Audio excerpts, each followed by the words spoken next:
आज हम बात करने वाले हैं स्लीपिंग ब्यूटी फिल्म की। इसकी कहानी एक लड़की लूसी के इर्द गिर्द घूमती है। लूसी ऑस्ट्रेलिया की एक यूनिवर्सिटी स्टूडेंट है। वो खूबसूरत है, लेकिन उसकी जिंदगी में कोई दिशा नहीं है। पैसों की सख्त जरूरत होने की वजह से वो कई छोटे मोटे काम करती है, कभी वेट्रेस का काम, कभी ऑफिस में और कभी पैसों के लिए मेडिकल एक्सपेरिमेंट्स में भी हिस्सा लेती है। उसकी जिंदगी में जैसे कोई एहसास ही नहीं बचा। वो शराब पीती है, स्मोक करती है और बेकार बेमानी रिश्तों में उलझी रहती है। फिर उसे गुप्त दुनिया का पता चलता है, जहां उसे पैसे देकर सुला दिया जाता है और वहां वो अमीर और उम्रदराज मर्दों के पास बिना कपड़ों के सोती है। इस अजीब और डरावने माहौल में लूसी को एक इंसान नहीं बल्कि एक चीज की तरह देखा जाता है। उसकी खूबसूरती जितनी मायने रखती है, उतनी ही उसकी कमजोरी भी। दूसरों की चाहतें और लालच उसकी हदें तय करते हैं और यहीं से कहानी शुरू होती है। लूसी के दिन एक जैसी उबाऊ और बेस्वाद जिंदगी में गुजरने लगते हैं। कैफे में शिफ्ट संभालने और बोरिंग ऑफिस में ईमेल का जवाब देने के बीच उसकी जिंदगी जैसे ऑटो पायलट पर चल रही है। पैसों की हमेशा कमी रहती है और बिल चुकाने के लिए वो कुछ भी करने को तैयार रहती है, लेकिन अंदर ही अंदर उसके भीतर एक खालीपन लगातार बढ़ता जा रहा है। उसकी रातें शराब और छोटे छोटे रिश्तों में गुजरती हैं, जो उसे और ज्यादा अकेला महसूस कराते हैं। उसकी जिंदगी में बस एक ही सच्चा रिश्ता है, बर्डमैन नाम के उसके दोस्त के साथ। बर्डमैन नाजुक और शराबी है, लेकिन उसकी तन्हाई लूसी की तन्हाई से मिलती जुलती है। ये रिश्ता याद दिलाता है कि लूसी को अपनापन चाहिए, लेकिन वो उसे ढूंढना नहीं जानती। एक शाम उसकी दोस्त उसे एक अजीब सी नौकरी के बारे में बताती है, कुछ ऐसा जो उसने पहले कभी नहीं किया था। यहाँ उसकी मुलाकात होती है क्लारा से, जो ठंडे मिजाज लेकिन बेहद शालीन औरत है। क्लारा उसे एक्सक्लूसिव पार्टियों में काम करने के लिए रख लेती है। शुरू में ये काम बिल्कुल बेगुनाह और आसान सा लगता है। वो खुफिया हुई पार्टियों में ड्रिंक्स परोसती है, जहाँ अमीर और उम्रदराज मर्द जुटते हैं। जिज्ञासा और पैसों की मजबूरी में लूसी हामी भर देती है। धीरे धीरे वो खुद को एक अजीब और रहस्यमय दुनिया में पाती है, जहाँ वो पूरी तरह जागी नहीं होती, बस अमीर अनजान लोगों के पास मौजूद रहने के लिए होती है। ये दुनिया उसे और भी ज्यादा खुद से और बाकी लोगों से अलग कर देती है। नाजुकपन और कंट्रोल की सीमाएं धीरे धीरे धुंधली होने लगती हैं। कुछ समय बाद क्लारा उसे और भी अंधेरी पेशकश करती है, स्लीपिंग ब्यूटी बनने की। लूसी को दवाइयों से बेहोश किया जाएगा, नग्न हालत में बिस्तर पर लिटाया जाएगा और फिर मर्दों को ये आजादी होगी कि वो उसके साथ कुछ भी कर सकते हैं सिवाय शारीरिक संबंध बनाने के। तुम्हें कुछ भी याद नहीं रहेगा, क्लारा उसे भरोसा दिलाती है। लूसी की यह अजीब सफर शुरुआत में किसी हिंसा या अफरा तफरी से नहीं होती। इसकी शुरुआत होती है एक रस्म से। उसे धीरे धीरे तैयार किया जाता है, कपड़े उतारने को कहा जाता है, नहलाया जाता है और फिर सफेद बिल्कुल साफ चादरों पर लिटा दिया जाता है। वो बिस्तर आराम की जगह से ज्यादा किसी वेदी जैसा लगता है। हर एक हरकत बड़ी सोच समझकर की जाती है, जैसे वो किसी और बड़ी ताकत के हवाले किया जा रहा हो। जब लूसी नशे की गहरी नींद में डूब जाती है, तब अजनबियों को कमरे में आने की इजाजत मिलती है। हर आदमी अलग होता है, लेकिन सब मिलकर एक डरावना टेढ़ा मेढ़ा चित्र बनाते हैं मर्दों की ख्वाहिशों का।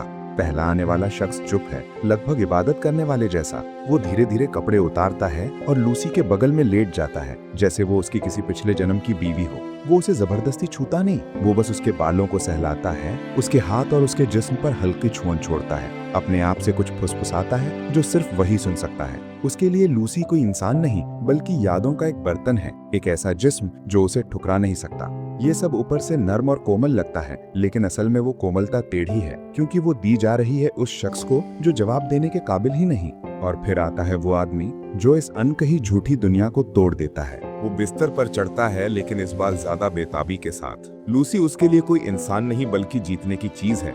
उसका स्पर्श कठोर है, सांसें भारी हैं और नीयत बिल्कुल साफ, कच्ची और नंगी। उसे पता है कि लूसी विरोध नहीं कर सकती और यही सच्चाई उसे बेशर्म बना देती है। फिर आता है एक और आदमी, लेकिन उसकी भूख अलग है। वो लूसी को ऐसे देखता है जैसे कोई वैज्ञानिक अपने नमूने को देख रहा हो। उसका हर स्पर्श ठंडा और हिसाबी है, जैसे सामने बस मांस का टुकड़ा रखा हो, ना कि कोई इंसान।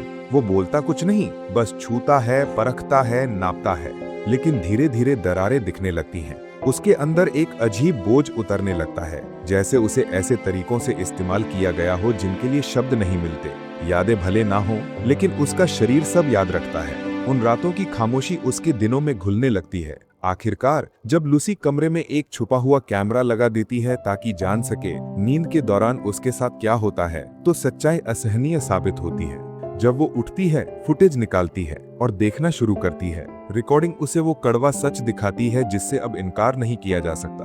वो देखती है उसका अपना शरीर बेहोश, बिल्कुल निश्चल, सफेद चादरों के नीचे नाजुक और कमजोर पड़ा हुआ। फिर कमरे में आते हैं वो मर्द, एक एक करके। कैमरा हर लम्हे को कैद कर लेता है। किसी का नरम स्पर्श, किसी की ठंडी जांच, किसी की असहज छुअन। कुछ तो बस खड़े होकर घूरते रहते हैं, लेकिन वो खामोशी भी दम घोंटने वाली लगती है। हर कोई उसे ऐसे देखता है जैसे वो एक चीज हो जिस पर उस रात उनका हक हो। सबसे डरावनी बात है खुद को देखना।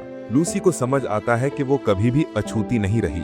उसका शरीर भले कुछ याद ना रखे, लेकिन फुटेज साफ दिखाता है एक कतार में आते मर्द जो अपनी इच्छाएं उसके बेहोश जिस्म पर उतारते रहते हैं। उसका रिश्ता बर्डमैन से नरम था, लेकिन टूटा फूटा, और फिर बर्डमैन की मौत हो जाती है, शायद शराब और उसकी टूटी हुई जिंदगी की वजह से। लूसी बिखर जाती है। ये मौत उसके लिए एक मोड़ बन जाती है। अब वो अपनी खाली और खोखली जिंदगी से मुंह नहीं मोड़ सकती। लेकिन लूसी की कहानी किसी बड़े सच या साफ रास्ते पर खत्म नहीं होती। ये खत्म होती है खामोशी में।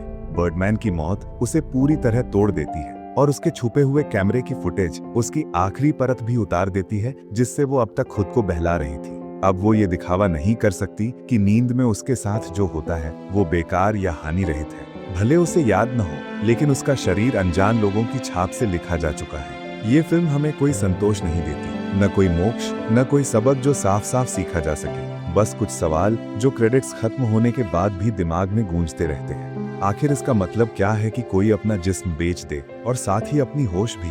क्या लूसी एक शिकार है, या फिर अपनी मिटती हुई पहचान में खुद की साथी? और हम एक दर्शक के तौर पर क्यों देखते रहते हैं जब उसकी खामोशी असहनीय हो जाती है? स्लीपिंग ब्यूटी आराम देने के लिए नहीं बनी, ये हमें झकझोरने के लिए बनी है। ताकत, चाहत और दौलत के पीछे छुपे उन असहज सौदों को सामने लाने के लिए। अंत में लूसी एक रहस्य बनकर रह जाती है, खुद के लिए भी और हमारे लिए भी। आपको अगर ये ब्रेकडाउन सोचने पर मजबूर कर गया हो तो वीडियो को लाइक करना मत भूलिएगा, अपने दोस्तों के साथ शेयर कीजिए और सब्सक्राइब कीजिए सिने ब्रेक्स को, जहां हम सिनेमा के डार्क और रहस्यमय कोनों की तलाश करते हैं।